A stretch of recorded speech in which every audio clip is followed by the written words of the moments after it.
Rolling. Hello. Hello, hello. So, yeah, I don't know anything about where you started, obviously Belfast. Pipes, whistles, what was it first?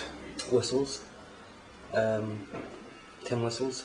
The family, Mcsherry family, we all started at the same time. I'd say I was about 8 or 9, I think, and Tina was 11. And Paul as well, the guitar player, Yeah. and Joanne as well, the fiddle player. We all started in whistles, and played as a family of whistle players for about a year, Yeah. and went our separate ways after that. Because you had the Tamlin album, which Yeah. I really liked, that was good, but that didn't go anywhere. You didn't kind of pursue that. Because Tina was too many babies were happening Nah. at that time. She's had 6 kids and all, you know what I mean. So now the kids are getting older and she's got time, you know, to get back into music again. She's got a rare old voice on her though. Oh, she's great. She's a good chanter. But it's a pity because we would have liked to follow that up. We were waiting for for something to happen, you know. Yeah.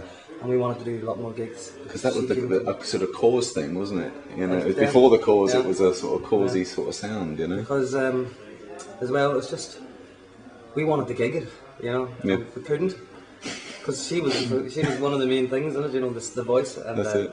so that was it. And then I had to go. Cool Finn then came along, you know. And Yeah. So we'll go with Cool Finn, why not? Yeah. And Lúnasa as well. So But you went whistles, then on to pipes. I did by hearing Planksty. That was probably for you as well, was it? When you Well, heard- Buffy Band, Planksty, Chieftains, all that. Planksty was for me. It's just as soon as I heard Liam Flynn playing, I just fell in love with it. I was only about. I would have been about 9, 8 or 9 even. I probably heard Planksty before I even started playing the whistle. Right. But it's just the sound of the pipes just blew me away, and I knew what I wanted to play, and that was it. There's no change in my mind or anything. You know, Yeah.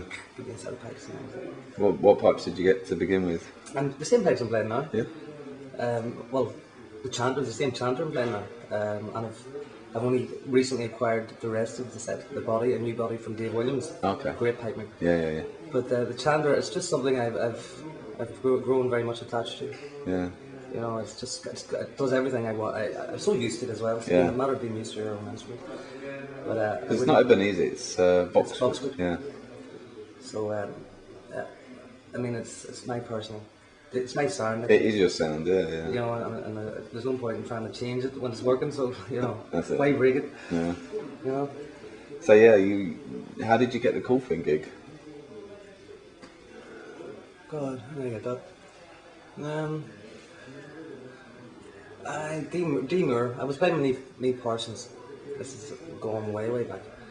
About 20. I was about 23, 24, and and what was it? Dee Moore. Dee Moore was the bass player and songwriter for Neve, and he got married her later on. But stop making those faces. Cut. But Touch of the McGoldricks, yeah. But what was it? Okay, he turned around and says, Lunny's recording some album around the corner in Dublin, and he said, "Come on, I'll drag you around and introduce yourself to him and himself as well, because he didn't know him as well." So the two of us went in, and I got chatting away to Donal, and he said he'd love to hear me and all that. And about 6 months later, I got a phone call out of the blue. Lunny said, "I'm doing this recording project for Gary Kemp out of Spandau Ballet, and would you mind coming down and let me hear what you can do?" So I went down, and first take, basically I did the thing in first take, and they're all very pleased. But so that was it. From then on I started getting more from Lunny, doing various recording sessions and all that. And then he had the idea of putting a band together, and it just happened, like that. You know.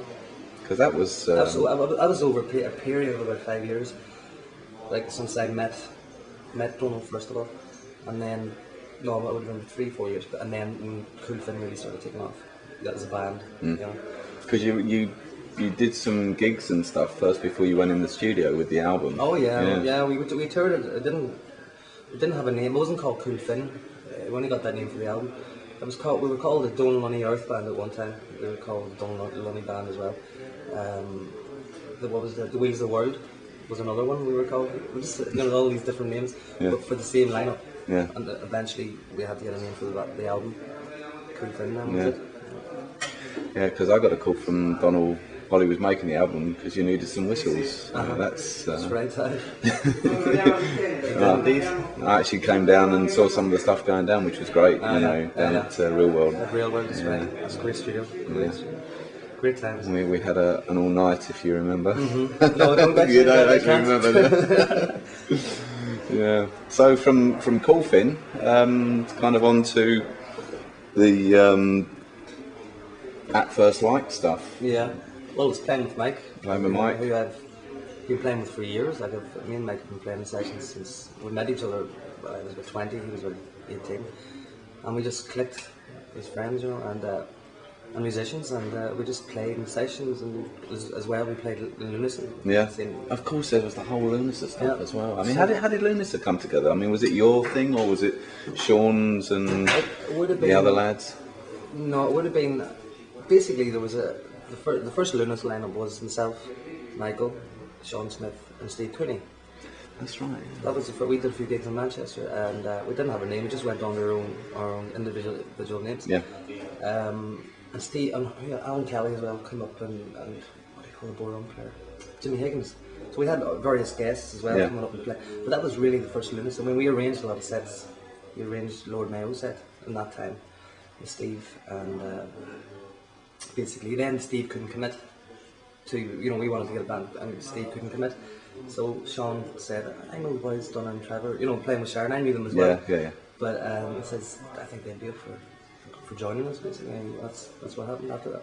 Yeah. Because you we left. Because you did some of that album, it was live, wasn't it? The Harcourt or somewhere like that you did? We did it. It was kind of a mix of live and the studio. Lobby in Cork as well. Oh, in the lobby, that's right, yeah.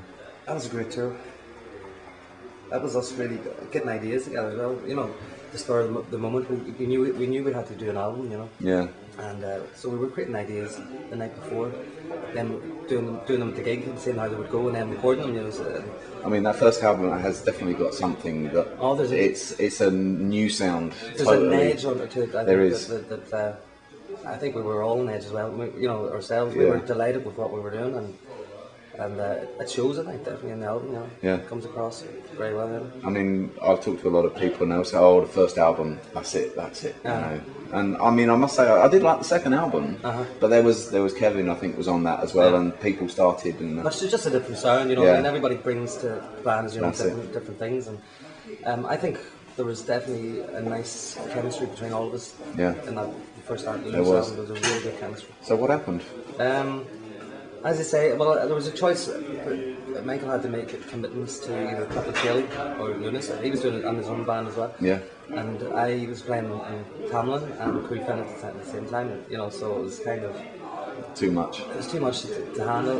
And given the choice, I was given a choice basically to go Donal Lunny and Coolfin or Lúnasa. Tamlin then by that stage was gone because Tina was having the baby. So I decided to go with Coolfin because he was Donal Lunny, and I just wanted to record an album with Donal Lunny. That's the bottom line. I just wanted to do an album with Donal Lunny. I mean, it was a sensational album. It really was. Yeah. It's just something else to play with Donal. Yeah. It really is. It's amazing. So And you went around the world with it as well, didn't you? And back again. And back again. Excellent. Yeah. So the At First Light thing. I mean, that's bringing that's myself and Mike getting together again. Absolutely, it's kind of a not Lúnasa, but it's definitely got some of that. For me, it's got the magic of that first album. I think. Well, it's two of the lead players playing on it. A lot of Lúnasa one was our ideas as well. Yeah. So it's coming from the same grain. Kind of thing. But. Well, hopefully we're going to do another one as well. That'd be fantastic. And actually take it a wee bit further, actually try another direction, see what happens. I mean, there's a lot of kind of people sort of pushing away from the trad, but the At First Light, I mean, when I first put it on, it was like listening to trad for me for the first time again. It had all the excitement, and there's thousands of CDs out there with trad on them, but when you listen to I think it's something to do with the combination, especially when you're playing F whistles together in unison, and also the pipes in unison as well. For me, I mean, they can't be the two pipes together, and the two whistles. Two whistles together, especially when we're very close. We play closely together. You know, we feed off each other. Yeah. We bounce off each other. But and your whistles I might add as well. Very very good ones. And but the first light is definitely we love the tradition. Basically, that's where we're coming from. Basically, and if you play trad music full of heart and soul, it doesn't matter if you've got modern arrangements or traditionally old arrangements or whatever. You know, as long as the music is. That's it. I mean, I think with the At First Light, the arrangements are nice. They're such, they're fresh arrangements, even though some of the tunes. And they're simple as well. Simple, really simple. There's nothing clever on it. It's not a clever album. It's just tasteful. Dare I say tasteful? It's a tasteful album. I mean, I'm waiting for the next one. You know, I mean, you've got your own. I've got another one. Yeah, I've got another one coming up with Donal Lunny. Yeah. And he's playing in this band as well, First Light. Yeah. We got together, and this will be a variation of the album, The First Light, but with a lot more new compositions. That, so tunes with new tunes. New tunes with twists and turns, which could be nice, and lovely backing as well. And that's my brother Paul. Yeah, one of the best. One of the best. Tasty guitars, I would say. Very tasty. Oh yeah, very tasty. Yeah. So, when do you think the next album with Mike will be? Sometime this year, or? As soon as I get this one finished, I'm gonna concentrate on one with Mike. Excellent. I'm gonna get Mike on this one as well. Get him on for 2 tracks. So that'll happen within the next few weeks. You got a title for it? Yeah? I'm actually thinking of calling it like something At First Light. You know what I mean? Keeping the At First Light name going. You know. Do you want to kind of use that as the name of the band? I do. I really do. I want. It's interesting, kind of At First Light. It's kind of got a ring to it. It's a nice. The more you say At First Light, it's a natural. It just fits well with the band. You know. Yeah. Where did the name come from? I think it was Donal Shaw. Yeah. He just came up with it, and we didn't like it at first. We were like, no way, no. But then because the picture on the cover, it looks like you just crawled out of a pub at 5 in the morning. We did.